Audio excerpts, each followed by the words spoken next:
சென்னை பத்திரிகா நேயர்களுக்கு வணக்கம். யமகாதகி பட விமர்சனம். விமர்சிப்பவர் சென்னை பத்திரிகா சிவாஜி. அப்பா, அம்மா, அண்ணன், அண்ணின்னு சந்தோஷமாக வாழ்ந்து வராங்க நாயகி ரூபா. ஒரு நாள் அப்பா கோபத்தில் திட்டி அடித்ததை தாங்கிக்காமல் தற்கொலை செஞ்சுக்கிறாங்க. ஆனால் இந்த விஷயம் வெளியே தெரிஞ்சால் அசிங்கம்னு நினைக்குது குடும்பம். அதனால் ஆத்மாவால் இறந்த மாதிரி மக்களுக்கு சொல்கிறாங்க.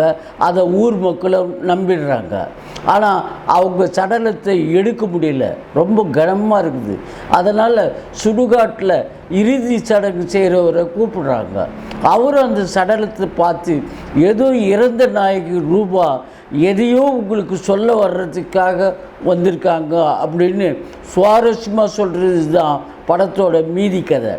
நாயகியாக நடித்த ரூபா இயல்பாக பக்கத்து வீட்டு பெண் போல் அருமையாக நடிச்சிருக்காங்க. மொத்தத்தில் அந்த கதாபாத்திரத்தை ஏற்று ரொம்ப சிறப்பாக நடிச்சிருக்காங்க. படத்துக்கு தலைப்புக்கு ஏற்ப யமகாதகியாக நடிச்சிருக்காங்க. ரூபாவின் காதலன்னா நரேந்திர பிரசாத் கதைக்கு ஏற்ற அளவுக்கு நடித்து பலம் சேர்த்திருக்காரு. மற்றும் கீதா கைலாசம், ராஜு ராஜப்பன், சுபாஷ் ராமசாமி, ஊர் மக்கள்லாம் நடித்தவங்க எல்லாருமே நல்ல தேர்வு. கதாபாத்திரத்துக்கு ஏற்ப நடிச்சிருக்காங்க. இசையமைச்சர் ஜெசின் ஜார்ஜ் பாடல்களை இனிமையாக அமைச்சிருக்காரு. ஒளிப்பதிவு செஞ்ச சுஜித் சாரங் கிராமத்து கதையை அருமையாக படமாக்கியிருக்கார். எழுதி இயக்கிய இயக்குனர் பெப்பின் ஜார்ஜ் ஜெய்சீலன் தான் ஒரு திறமையான இயக்குனர் என்பதை நிரூபிச்சிருக்காரு.